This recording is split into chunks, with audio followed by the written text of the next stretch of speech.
has increased steadily from 29.1% in the year of 2001-2002 to 42.1% in the year of 2018-19. Out of the total vegetable oil imported in the country, the share of palm oil is around 65%. At Kerala, plantation of oil palm was started in the year 1971 by the Plantation Corporation of Kerala Limited, the parent company of Oil Palm India Limited at the time. Now, Oil Palm India Limited, which is jointly promoted by Government of India and Government of Kerala, independently carry out the mandates for promoting oil palm cultivation of Oil Palm India Limited. Many of the plantation mandates in India may not be aware that the initial coordination of oil palm in the country was done manually.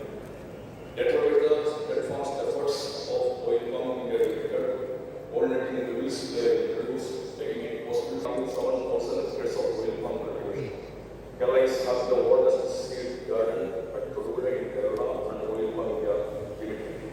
Sprouts produced there known as Government of Kerala, Sri Prasad Ji, Ajay Kumar Agarwal Ji, Dr. Palla Rajeshwari Ji, the Chairman of Telangana State Raitu Bandhu Samiti, Madam Shobha Thakur Ji, Joint Secretary, Government of India, Sri Mahapatra Ji, Dr. Mahapatra Ji, Director ICAR, our Chief Secretary, Sri Somesh Kumar Ji, our Special Chief Secretary, Sri Ramkrishna, our Secretary and APC, Sri Ravindra, Honorable MLAs who are present here, Sri Manohar Reddy Garu, Sri Venkatramana Reddy Garu, Government People MLA Sri Balkrishnamma Garu, Sri Surendra MLA Garu, Farmer Special CS Reddy Garu, our Vice Chancellor Dr. Praveen Garu, Dr. Devja Prasad Garu, dignitaries, our state, the Telangana, that has been carved out from the composite state of Andhra Pradesh on 2nd June of 2014, being 29 states at that time, and now it is 28 states. It has got a geographical area of इस महत्वपूर्ण इस सम्मेलन में हमारे मध्य उपस्थित नरेंद्र सिंह तोमर साहब और हमारे मध्य उपस्थित हमारे यहाँ के माननीय मंत्री जी, तेलंगाना के श्री रेड्डी जी, और हमारे मध्य उपस्थित केरल के कृषि मंत्री श्री डी प्रसाद जी, और भारत सरकार में एग्रीकल्चर के सेक्रेटरी संजय जी अग्रवाल, और ICAR के डीजी महापात्रा जी, हमारे मध्य उपस्थित यहाँ के किसान नेता पल्ला राजेश्वर रेड्डी जी, और हमारे मध्य उपस्थित हमारे एग्रीकल्चर के जॉइंट सेक्रेटरी श्रीमती शोभा ठाकुर जी, और सेक्रेटरी माननीय श्री कैलाश चौधरी जी, इस कार्यक्रम को और गरिमा प्रदान करने के लिए राज्य सरकार तेलंगाना के हमारे कृषि मंत्री माननीय श्री रेड्डी जी, केरला सरकार के मंत्री माननीय श्री पी प्रसाद, संजय अग्रवाल जी, सचिव देयर और महानिदेशक ICAR डॉक्टर त्रिलोचन महापात्रा जी, तेलंगाना सरकार के मुख्य सचिव आदरणीय सोमेश कुमार जी, भारत सरकार की संयुक्त सचिव श्रीमती शोभा ठाकुर जी, तेलंगाना सरकार के प्रमुख सचिव श्रीमान रघुनंदन जी, कुलपति Shri Praveen Rao ji, VK Singh ji, commissioner horticulture, और इस अवसर पर उपस्थित सभी कृषि के क्षेत्र में काम करने वाले विद्वज्जन, प्रोसेसिंग के क्षेत्र में काम करने वाले उद्यमी, किसान भाइयों बहनों और पत्रकार मित्रों, आज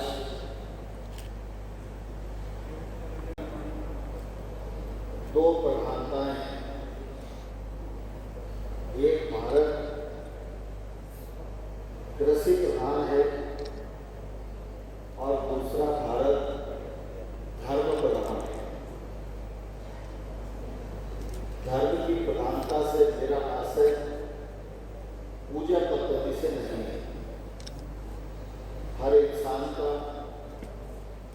देश के प्रति धर्म है, संस्था के प्रति धर्म है, अपने संबंधियों के प्रति धर्म है, जो सरकार में काम करते हैं उनका सरकार के प्रति धर्म है, जो जनता में काम करते हैं उनका जनता के प्रति धर्म है।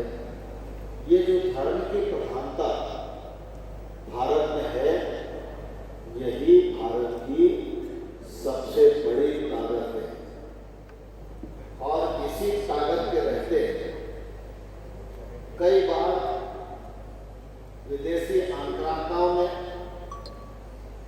भी हम लोगों को तोड़ने और मरोड़ने की कोशिश की, लेकिन भारत की विभिन्नता में एकता के इस ताने बाने को कोई भी Honorable Minister of Agriculture, Chairman of Grand Economic Society, Government of Telangana, Shri Reddy ji, Honorable Secretary, Agriculture and Farmers Welfare, Shri Sanjay Agarwal ji, Honorable Secretary there, and DG ICR, Shri Vilochan Mahapartner ji, the ICR representatives, and the oil palm processors, and of course, last but not the least, the very, very hard-working oil.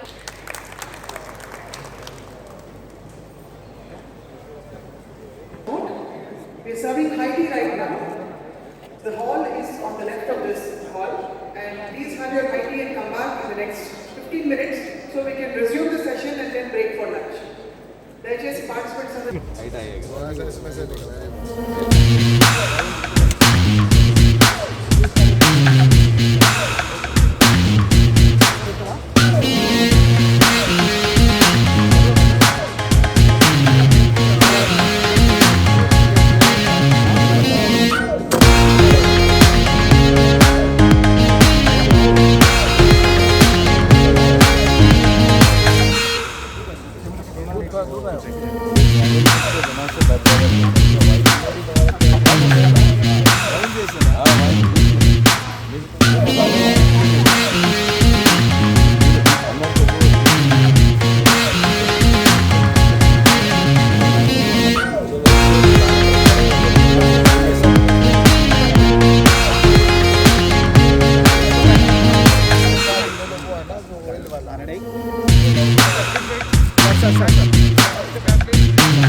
International commentators.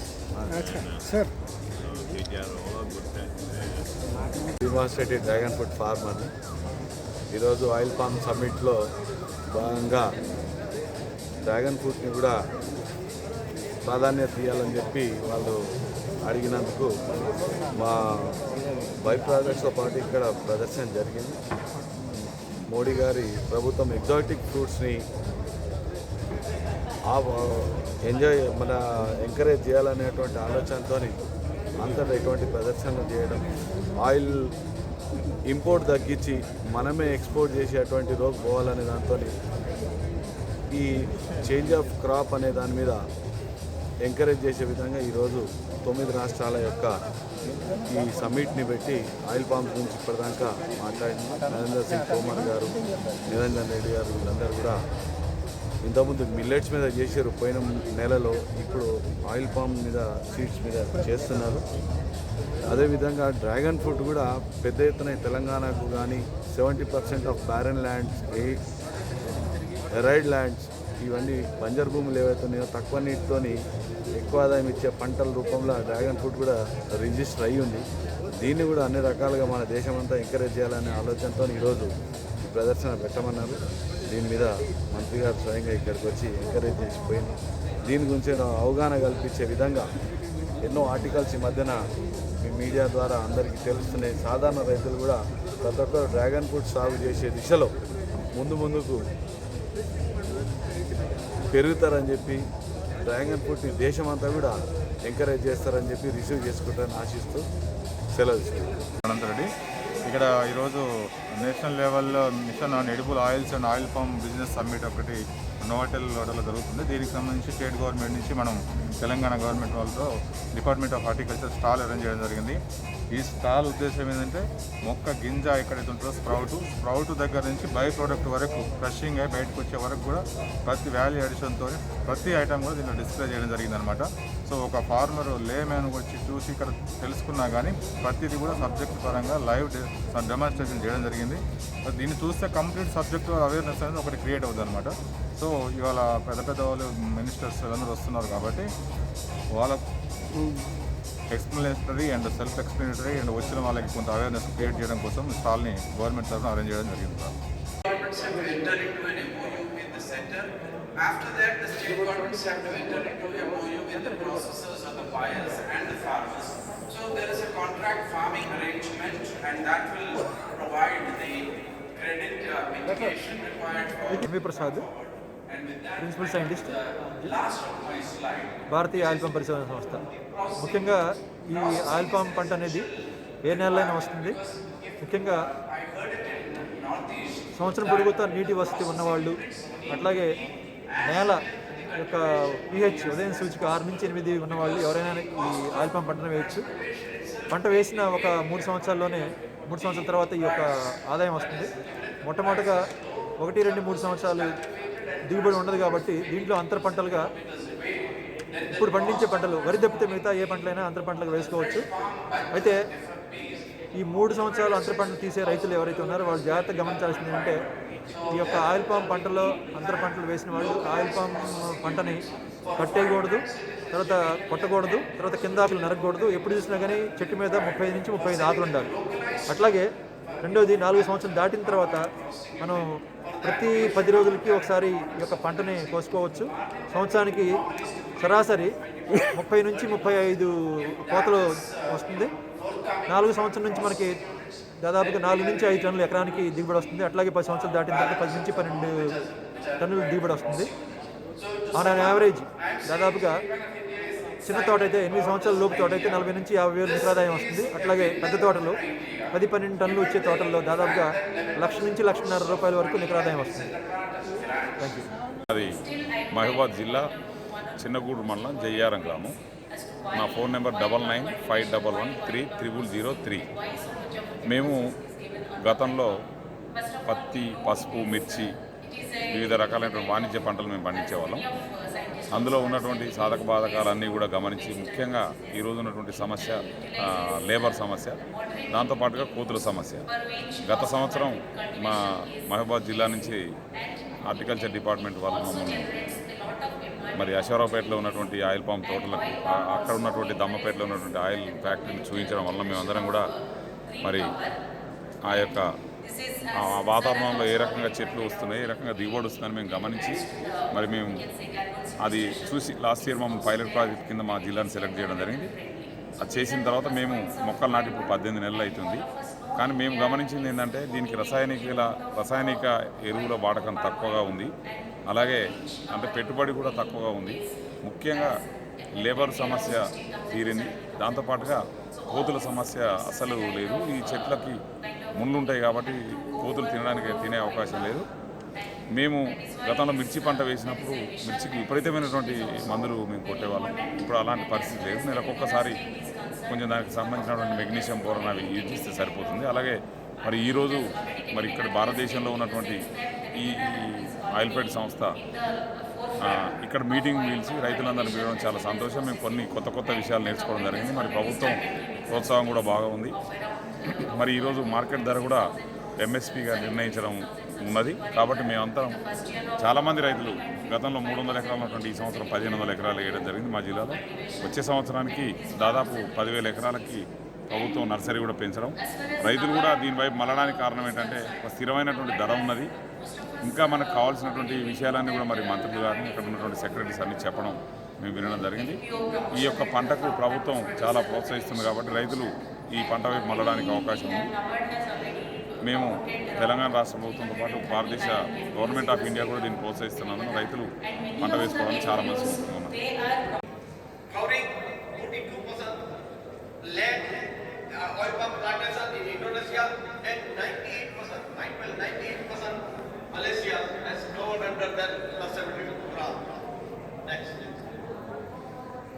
Under Government of India NME oil palm program plan to cover additional 6.5 lakh hectare by 25-26 and aiming the హైదరాబాద్లో మనకి ఇక్కడ southern summit అని జరగడం జరిగింది.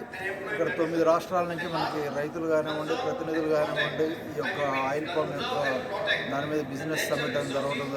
ఇక్కడ రావడం జరిగింది. ఇక్కడ తెలంగాణ నుంచి కూడా వివిధ జిల్లాల నుంచి రైతులు రావడం జరిగింది. ఇక్కడ మెయిన్ ఉద్దేశం ఏంటంటే ఇక్కడ సక్సెస్ఫుల్గా మనకి భద్రాద్రి కొత్తగూడెం జిల్లాలో గత 23-24 సంవత్సరాలు బట్టి మనకి ఆయిల్ పామ్ అనేది ఇక్కడ కల్టివేషన్ జరుగుతుంది. దీంట్లో వచ్చేసి ఈ ఆయిల్ పామ్ కల్టివేషన్లో కూడా 2 ప్రాసెసింగ్ యూనిట్స్ మనకి భద్రాద్రి కొత్తగూడెంలో నిర్మించుకోవడం జరిగింది. అంటే గంటకి 90 టన్నులు ఆడే కెపాసిటీ గల మిల్లు 2 ఉన్నాయి మన దగ్గర. ఇక్కడ నుంచి మనకి 2.5 లక్షల మెట్రిక్ టన్నులు ప్రొడ్యూస్ అవుతుంది ఇక్కడ. దీని నుంచి రైతులు మనకి దగ్గర 52,000 ఎకరాలు ఇప్పటివరకు సాగు చేయడం జరుగుతుంది.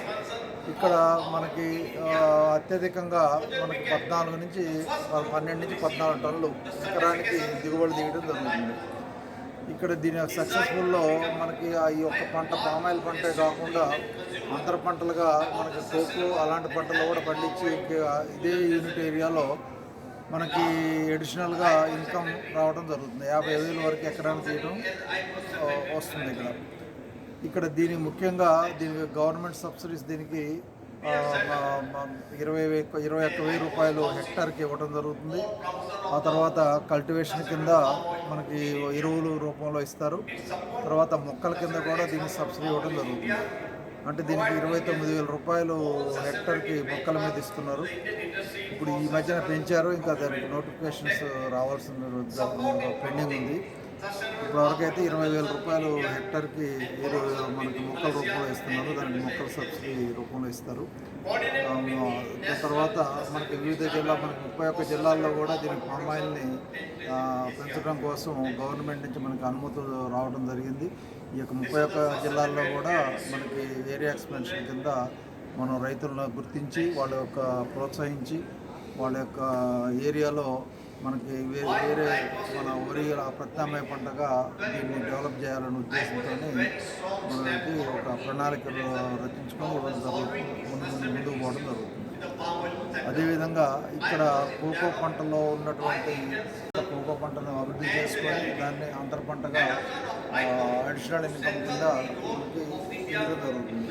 అదే 3 సంవత్సరాల వరకు మనం పండించేటటువంటి కంది కానివ్వండి, మిర్చి కానివ్వండి, వేరుశనగ కానివ్వండి, ఇలాంటి పప్పు దినుసు పంటలు కానివ్వండి, కూరగాయ పంట కానివ్వండి, ఇవన్నీ కూడా మనం 3 సంవత్సరాలు వేసుకోవచ్చు. 3 సంవత్సరాల తర్వాత అంటే మనకి ఎస్టాబ్లిష్డ్ స్టేజ్ 7 సంవత్సరాలు దాటిన తర్వాత మనకి అంతర పంటగా కోకో వేసుకోవచ్చు. అదేవిధంగా ఔషధ మొక్కలు అయినటువంటి సరస్వతి ఆకు కానివ్వండి, అల్లం కానివ్వండి, తర్వాత మిరియాలు కానివ్వండి, ఇలాంటివి కూడా మనం దాన్ని డెవలప్ చేసుకోవచ్చు.